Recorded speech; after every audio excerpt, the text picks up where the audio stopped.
Have you ever looked at a German sentence and just felt completely lost? Like you're trying to solve a puzzle without the picture on the box? Well, you're in the right place.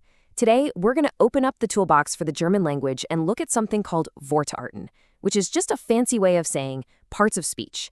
These are the absolute fundamental building blocks you need to make any sentence you want. So let's get into it. So yeah, the big question, how do you actually build a sentence in German?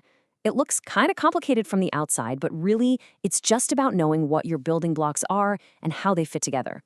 And in this explainer, we're going to give you that exact blueprint. All right, first things first. We got to start with the foundation of pretty much any sentence, the Namen, or as we know them, nouns. Think of these as our naming words. They're the solid ground that we build everything else on top of. So what even is a noun? It's really simple. It's a word that names something. I mean, look around you right now. Your chair, your phone, the window, the feeling of excitement you've got for learning German, all of those things are named by nouns. And nouns cover a huge range of stuff. They can be people, animals, plants, all the objects you can see. They can also be proper names, like Lena or Finn, and even abstract ideas like love or happiness. They are, quite literally, everywhere in the language. Now, here is a massive pro tip. This might be the single most important thing to remember about German nouns.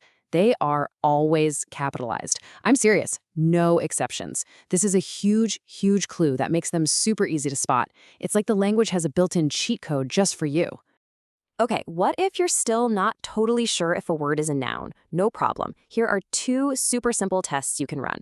First, you've got the article test. Just ask yourself, can you put der, die, or das in front of it? If you can, boom, it's a noun. Second, there's the plural test. Can you make it plural? If the answer is yes, you found yourself a noun. Let's actually try that plural test right now. We'll start with a single object, der Stuhl, which is the chair. And here it is in action. You can definitely have more than one chair, right? So der Stuhl becomes die Stühle. And since we can make it plural, we know for sure that Stuhl is a noun. See? Simple as that. All right, so we've got our naming words, but a pile of nouns just sitting there doesn't make a sentence. We need some action.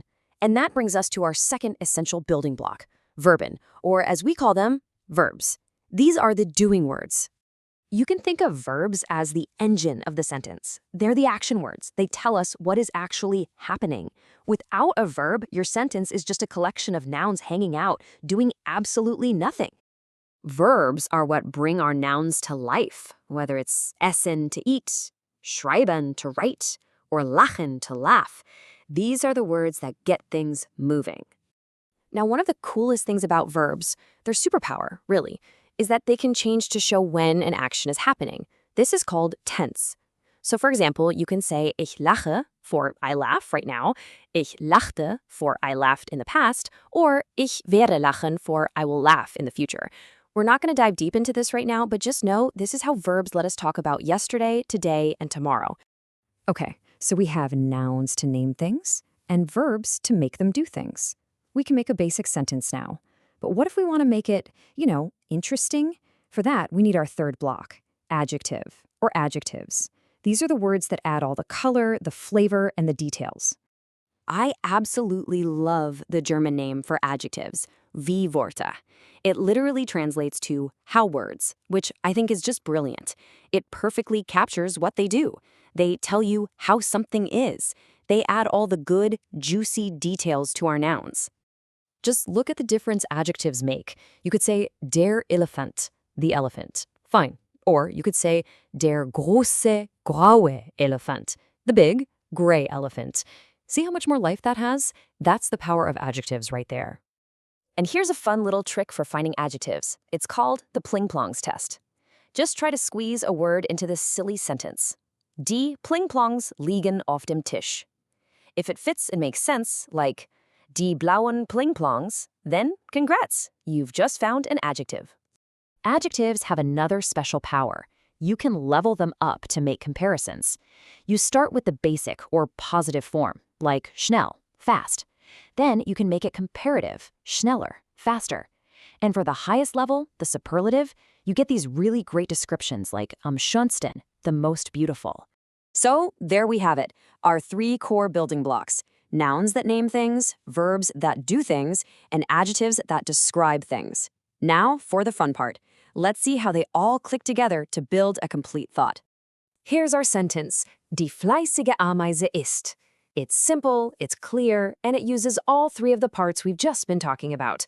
So now let's take it apart piece by piece. First up, we have the word fleißig. What's that doing in there? It's telling us what kind of ant we're talking about. It's a diligent, a hard-working ant. This word describes the noun, which makes it our adjective. It's our how word. Next, what's the actual thing that's doing the action here? It's the Ameise, the ant. It's the name of a thing, and hey, remember that cheat code?